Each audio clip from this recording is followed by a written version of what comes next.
you're interested in learning about careers but don't always have time, interviewing people 10-minute highlight shows are the solution. This week's highlights are from my interview with Ryan Randall, a Project Manager Scrum Master for MI-GSO PCUBED in Detroit, Michigan. Sit back, relax, and enjoy the highlights of our conversation. As we started our conversation, Ryan talked about his initial post-high school experience, which included going to college. I was enrolled at Bowling Green, so I started that out. I went for 1 year at that time, so fall and spring semester. Realized that that was also my first time actually being away from home and kind of on my own. Mm-hmm. So that I took advantage of that situation a little too much, as many people have unfortunately also done.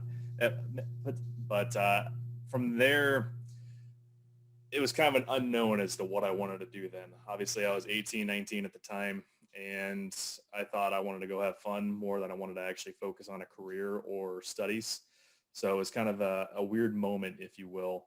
I ended up working odd jobs for about a year and a half in between all of that. And it was a toss-up as to what the future was going to hold for me at that point. When Ryan was unsure of what he should do after his first year of college, he started to explore the Army National Guard. And it was December of 2006 that I ended up actually enlisting in the Army. It was with the National Guard in Ohio. And what kind of led me to that point is I actually, in that first year at Bowling Green, had joined a fraternity. And a lot of the guys that were in that fraternity were in Army ROTC. So one of my very close friends then was a cadet, and he was getting ready to go full-time in the Army as well. And he kind of started hinting at it for me. So I wasn't sure if I wanted to do the ROTC route, which because I wasn't taking classes, it was going to be a little more difficult to do it that way. So I ended up talking to a recruiter. He kind of got me introduced to him, and pretty much from there, the rest was history. Next, I asked Ryan to talk a little bit about the difference between being in the Army and being in the Army National Guard.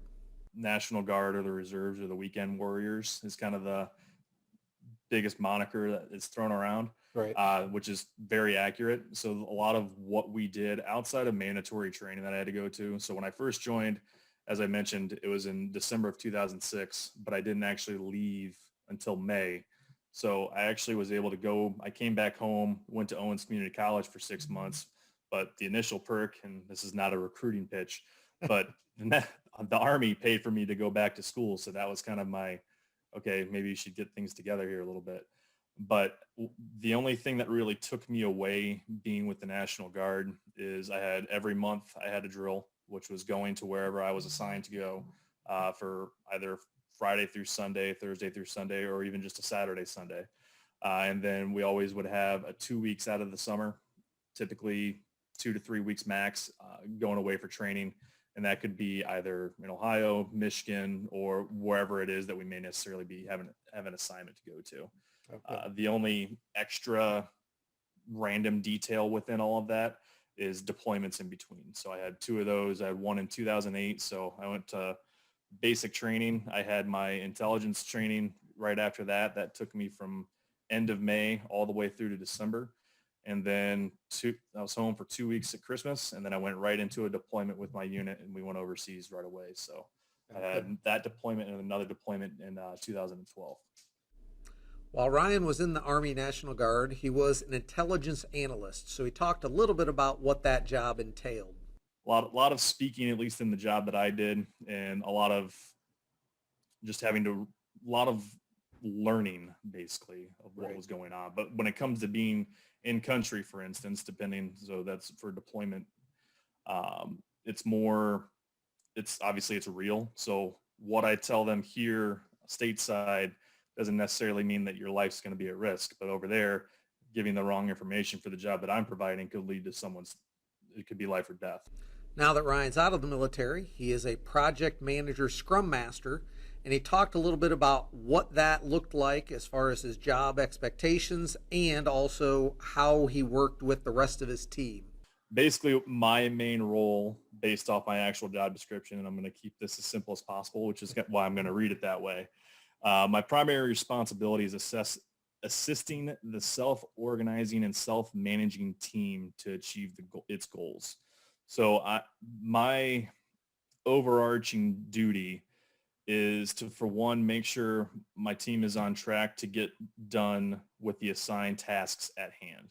So whether that be for future planning or what we have going on right now, I'm there to ensure that if there's any roadblocks or things that could be hindering their ability to complete their task, my role is basically figuring out what those could be and how we can get around it and plan for the long term to get things accomplished. With who I'm working with right now, it's an IT focus. So we're actually supporting an automotive supplier or large automotive company.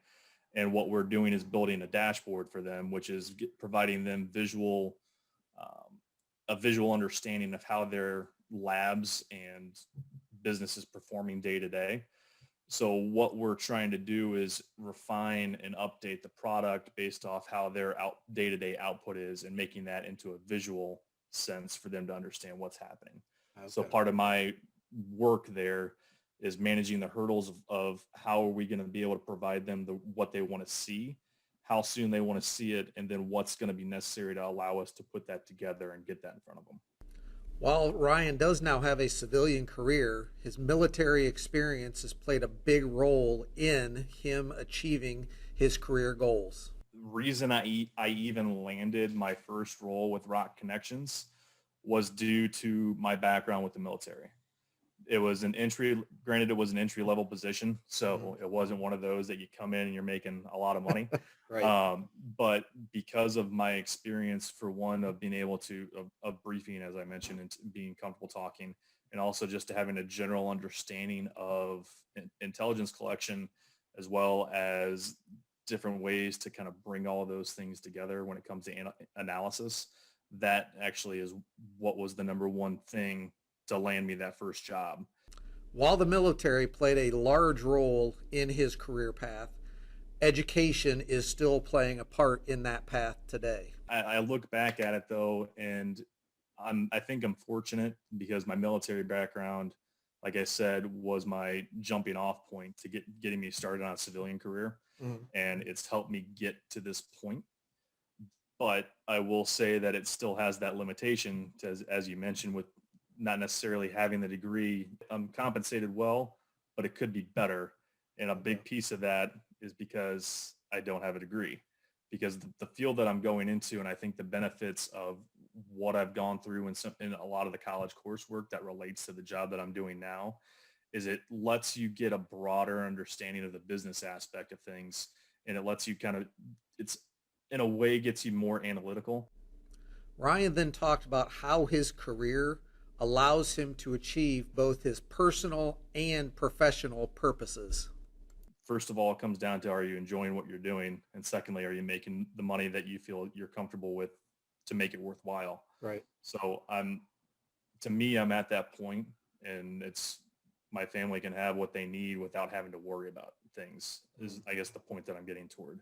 Right. So that purpose right there that's near and dear to my heart. The fulfillment that I get in the client, just seeing their reaction when they're happy with what it is that we're producing. The project that I've been on it for now just a little over a year, and we've gone from a bare bones dashboard with very little information that wasn't really providing much clarity for them to now they're using it every single day. That aspect of it is where it's really fulfilling to understand that we're helping them make a difference, even though we're a very small piece of a very large company. Finally, Ryan talked about how important it was to build relationships and how he has seen people use internships to build relationships that really help them later in their careers. These roles would start as internships for a lot of the individuals that would be on our team. And if they did well enough, that ended up being a full-time job. So they would get the full-time offer when they were done with the internship, or right after they actually did graduate from school.